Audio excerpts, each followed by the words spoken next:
Hello, everyone. Welcome to the EJG3 show. This is your host, Eddie Gallagher. I am here today with Jack Corcoran, and we are going to recap the 2026 Masters. Jack, how are you? I'm good. Hey, thanks for having me. This is feels like a long time. I've been wanting to come on the show for a while. I've been watching, so excited to be here. Absolutely, absolutely. Well, Jack, we have back-to-back winners. It's been a long time since Tiger did it in, I believe, 2001, 2002, something like that. But that's the last winner who went back-to-back. Rory McIlroy, he did it again. What did you make of his performance? Did it in typical Rory fashion. He was incredible. He was first in the field in strokes gained total. He was definitely a worthy champion. That finish down the stretch where he makes that double bogey on the front nine or the first nine, as the Masters would say, but makes that double bogey, finds himself two shots out of the lead. But in typical Roy fashion, is able to compose himself and just play flawless golf on that second nine and had some strokes to work with at the end. Made it a little uneasy feeling, but of course got it done. He's a fantastic player and obviously a worthy champion. Absolutely, absolutely. It's weird. So he had a dominant lead. In the first 2 days, he was minus 12, a six-shot lead. And then day three happened. He was plus one. He didn't play bad, but he was steady. But the thing was, everyone else played really, really good on Saturday, and that lead really tightened up. I think he was leading by one when we got into Sunday, and you know he got a break. Justin Rose, he had the lead back nine, kind of crumbled at the end, but I just saw Rory. He had some shots that were were really good. He really saved himself. Yeah, totally. He said it in his press conference after the fact. I did most of my work on Friday, Saturday, or on Thursday, Friday, and he did. You knew going into the weekend that it was going to tighten up at some point, whether it's players making a charge or whether it's him. I wouldn't say even coming back to the field, but just it's impossible to keep up the pace that he did on Thursday and Friday. And that's what happened. Scotty made an unbelievable push. Cam Young made an unbelievable push. And Rory, like I said, didn't play terrible, but it's hard to keep playing the way he was on those first 2 days. But like he said, he did his work. He put himself in that position where he didn't have to play quote unquote flawless golf on Saturday and Sunday. He played that well on Thursday and Friday, and there's something to be said for that as well. Yeah. Um. Look, I like being aggressive. I like having a little bit of show. Uh, 18. He could seal it with the win. He went with the driver, and he went far right, and I'm like, okay, this is getting a little deja vu. I get it. He had a two-stroke lead, but remember what he did when he won his first Masters. He kind of choked a little bit of a putt, and I'm like, you're being a little aggressive. I get it, the aggressiveness, but were you surprised that he went driver? No, not necessarily. I get it. I don't know if pulling out the three wood's any more safer though. Think about it when it's yourself and you're like, I should hit iron off this tee, and you get up to the tee and you end up hitting your iron right, just like you hit your driver. I think at that point you just got to stick with what has gotten you there from mentally, and that's why he pulls out driver. He inked it right, but I think it might be a sign of a little bit more mental problems had he not pulled out the driver, if that makes any sense. Yeah, yeah. Look, I mean, I definitely thought, beginning, Saturday, when you have a lead, sometimes you pull back a little bit, like you're a little bit too comfortable. And I think that was the case Saturday. Sunday, he was a little nervous in the beginning. Obviously bogeyed, you know, on the sixth hole, he double bogeyed on four. But then the back nine. he got into rhythm, birdie, birdie on 12 and 13. Um, I believe it was 17 where he was kind of, I don't know, fringe, but still be able to putt it. Mhm. And it was an unbelievable, uh, I believe it was maybe about 5 feet from the hole, but it was an unbelievable shot that got him the par. And I think going forward, the match was over. He was dialed in. Yeah, he was flawless on the back nine. That T-ball on the par three in the back, they're like 6 or 7 feet to make birdie. When I think that's what I was talking about. Cam Young ends up stuffing one as well. Cam has to putt first because he's just outside, ends up missing. Rory makes it. That had, huge momentum shift there. Cam just couldn't make a putt on the backside. But yeah, Rory, for as wild as he appeared to be off the tee, was actually seventh in the field in strokes gained off the tee. So he wasn't driving the ball as poorly as people think. I think he was wayward. I think a lot of that gaining strokes was just how far he hits it. If you notice on the par fives, it felt like he didn't even care about, playing the dog legs. He was just going to pound it straight through. And if he ended up in the pine straw, ended up in the pine straw, but at least he was, further, he was closer to the hole. So he really didn't drive the ball statistically as bad as it appeared, but he was just so good around the greens. He gained 1.39 strokes around the green, and that showed definitely, especially on the weekend when he wasn't hitting it as solid. He was still getting up and down. I think that's what it is. It's about your green, about the greens, in professional golf. Because I went to the Valspar tournament a couple weeks ago, and they can all hit the ball. I mean, with their irons, drivers, it doesn't matter. They can hit the ball, but it's being able to chip, and it's really putting as well. I mean, if you can do that, you're gonna be dominant. That they're like inches, but it's really about the putting. Yeah, 100%. It's all minuscule, but there is a big difference between guys that can get off the tee 340, 350 versus 320. Like, having a 7 or 8 iron versus a 5 or 6 iron in your hand does make a big difference. But when you're Rory McIlroy, you can hit the ball sky high in the air. You can get the ball to stop in places and times that a lot of people can't. And then on top of it, when you can have the wedge game and the short game that he does, he's unstoppable. It's why he's the back-to-back Masters champion. It's why he's six-time major winner, and why he's going to go down as one of the all-time greats, if not already, um, the second best since Tiger. He is. I was about to get to that. He six major wins. He's with um Lee Trevino, Faldo, Phil Mixon, 12th all time in major wins. Which that's a real good category. Um, and he's 36 years old, still in his prime. He can he can win three more, a couple more major championships. I mean, he is striking ball really good. He gets once he completed that, the Grandmaster. I think his confidence is through the roof. Yeah, I couldn't agree more. A website that I like to get some golf stats on is Data Golf, and they had a cool little graphic of the golf era post Tiger Woods. Obviously, sorry, the golf era Tiger Woods and on.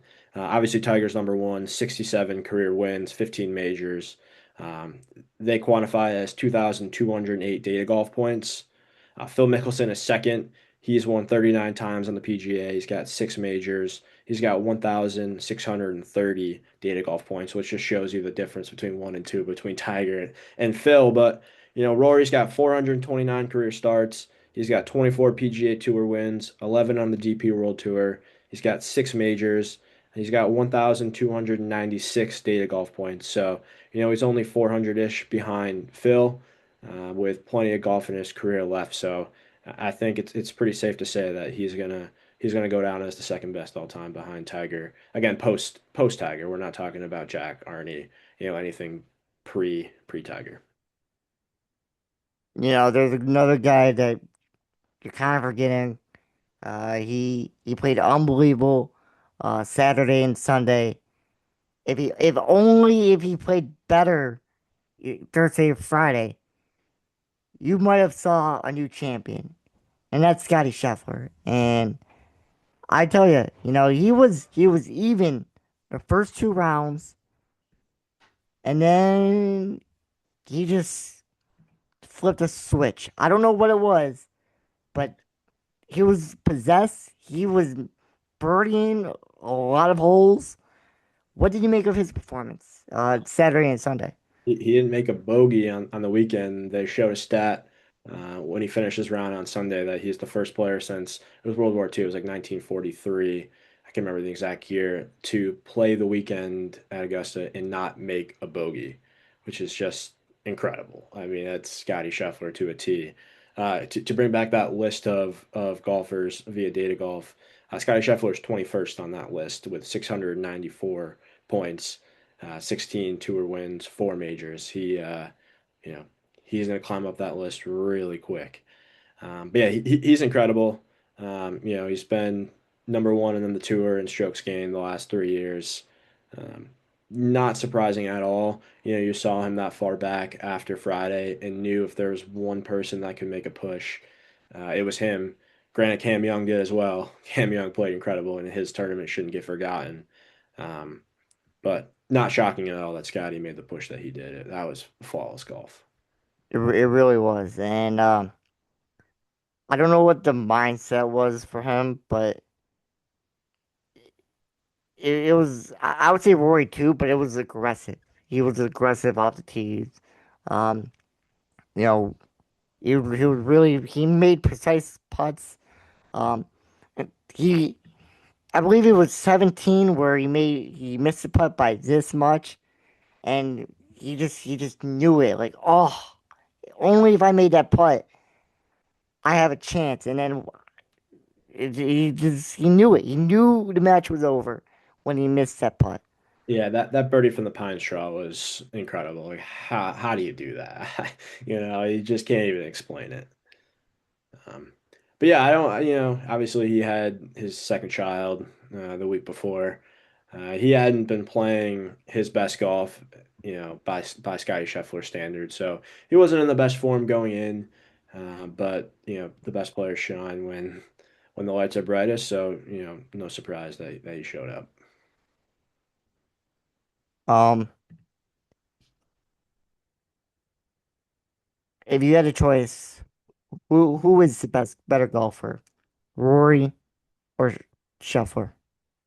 Now Scheffler was the number one golfer in the world going into the Masters, but after, who do you still think is a better golfer Are you asking who's the best golfer in the world currently, or who had the better tournament? currently? Currently, it's Scotty Scheffler. See, I agree. I It's agree. But no disrespect to Roy McIlroy at all, but it's Scotty Scheffler. I mean, he's like I said, first on the tour in strokes gained the last 3 years. I was doing some digging in data golf just because I was interested. Like he was so good last year. So was Rory, obviously. Won the Masters, won a couple other times, but um, Scotty was so good. He gained 3.29 total strokes gained throughout the season, which was obviously number one on tour. That's on par with a prime Tiger Woods season. So you saw Scotty last year putting up the numbers that Tiger Woods did. Now, I'm not comparing Scotty to Tiger Woods because he's got to do it about 15 more times to get on the level of Tiger Woods. But on a one season sample size, you know, he's Scotty is Tiger Woods' elk, and he's number one. Scotty Scheffler is 29. He has four major wins, which obviously I just said to you a couple minutes ago. Rory is six, and he's 36 years old. So Scotty is much younger than Rory. And they're both, I would say, in their prime, but Scotty has a lot of prime left in him. Yeah, and Scotty, is going to be going for that career grind slam at Shinnecock this year. So, he could do it. He could do it well before Rory did. Absolutely. there's a golfer that's been knocked on the doorstep. It feels like, and he doesn't. It just he can't seem to enter. He's been this close, but yet so far, and that is Justin Rose. He had an unbelievable weekend. He had the lead, and then he kind of fumbled in the back nine. But I believe it was last year, right? It was in overtime. Playoff, yep. It just seems like he's been knocking on doorsteps. Do you think that man will ever win a green jacket? I don't know. It's tough. He's 45. He'll be 46 next year at the Masters.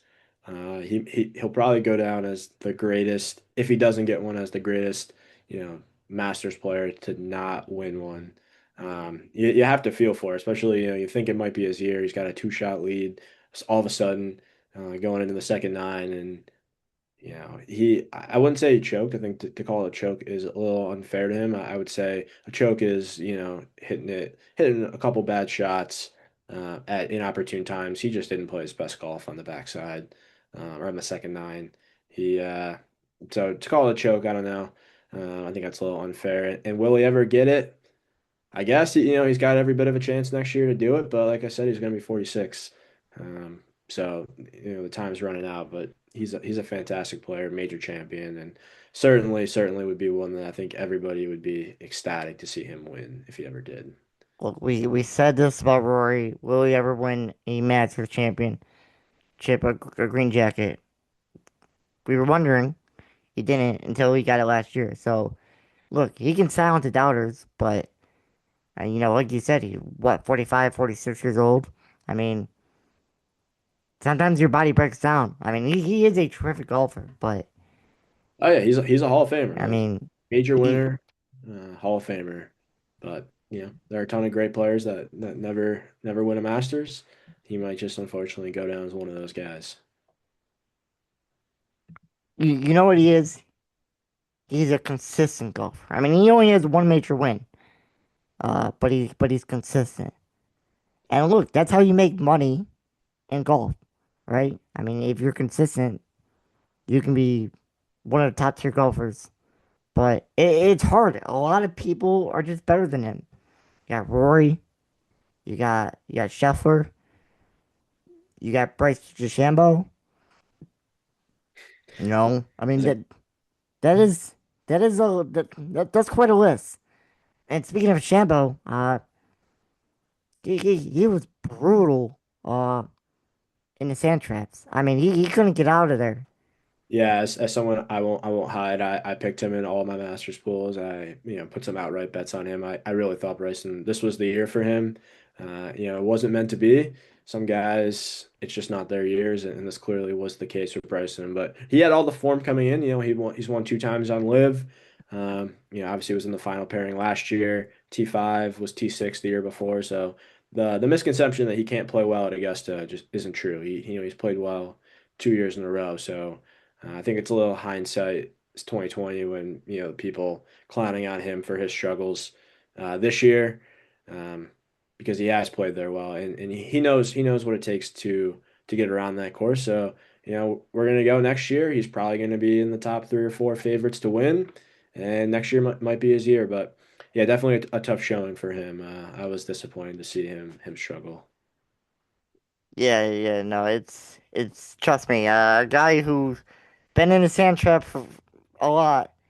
It's tougher than you think. It's a tough way to just be in there. I just struggle with that shot. It's like it's mentally draining.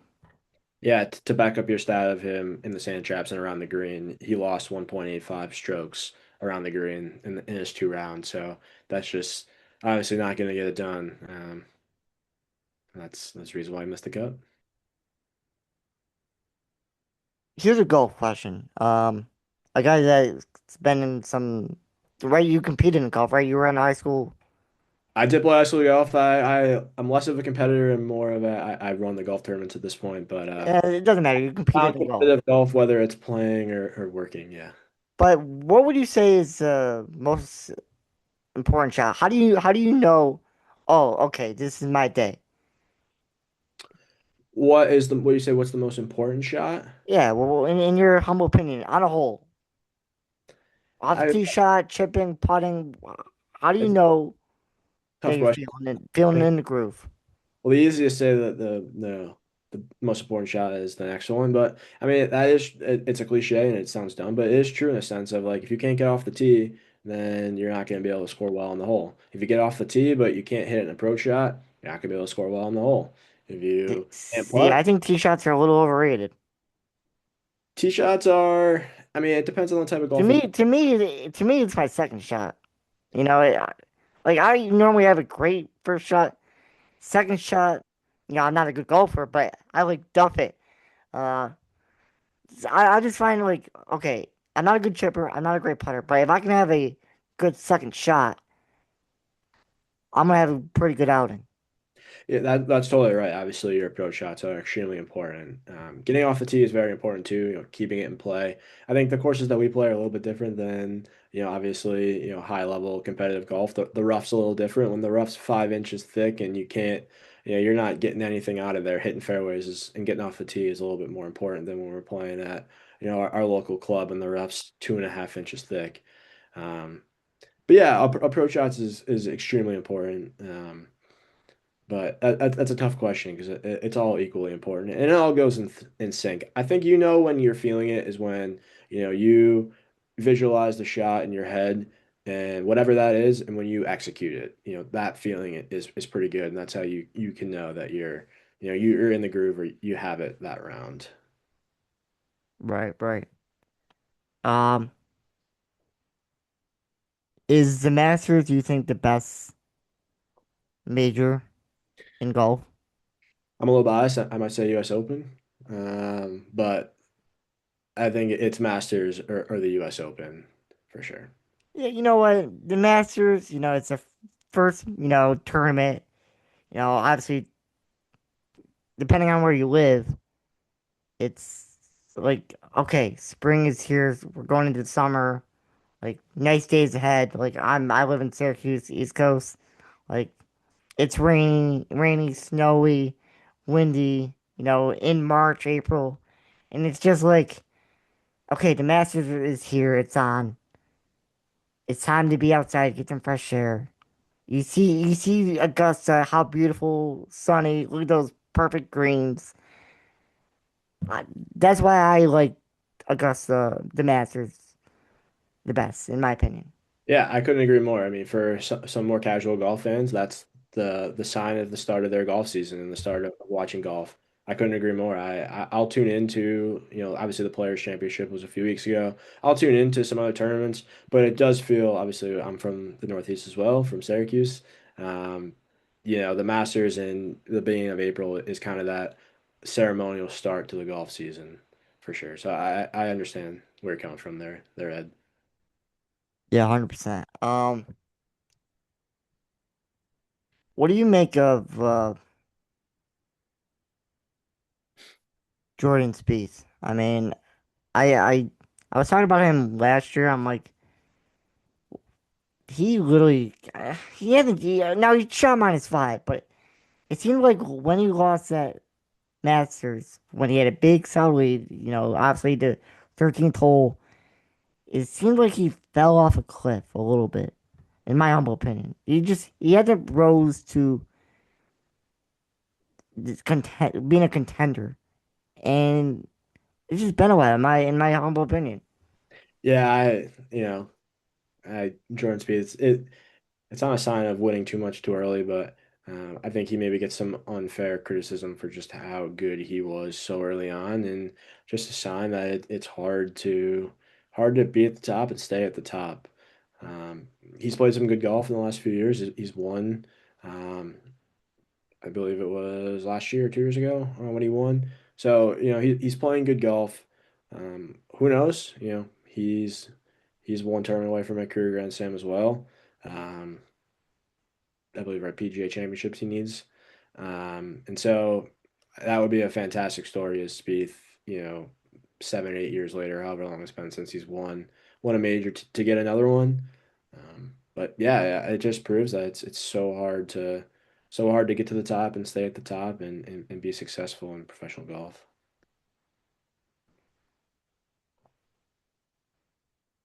He's won three majors. The 2015 Masters, the 2015 U.S. Open, and the 27 Open Championship. Yep, so just missing that PGA championship. It just shows you how tough golf really is. Could have had another one too, right? I believe that was the U.S. Open. He lost to Dustin Johnson.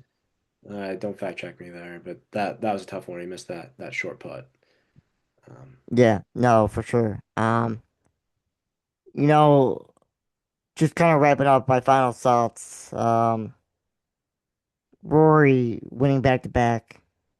It's such a cool moment. And people. I know a lot of people like want a different champion, a different winner, but Rory, that's the type of guy that I want him winning back to back to back to back. That's the type of guy that you want to see winning it. A, a classy guy like him. Couldn't agree more for all the work he's done on the PGA Tour as well, and kind of the position he's been put in with the whole live and PGA Tour stuff. I think that's weighed on him and probably maybe impacted how he played a couple years ago. And I mean, I can't speak for him, but he might say that he's kind of past some of that. And here in those 2 years since, he's won two green jackets. Won a bunch of times on tour, and probably playing, I don't want to say, probably playing the best golf in the last 10 plus years for him. So yeah, he's a fantastic winner and definitely one that a story that everyone should get behind. Absolutely, absolutely. Well, Jack, I appreciate you coming on the show, and you're more than welcome to come back anytime. Congratulations to Rory McIlroy to winning the 2026 Masters. Anyone who watches this episode, please like and subscribe, and we'll see you next time. Thanks, Ed.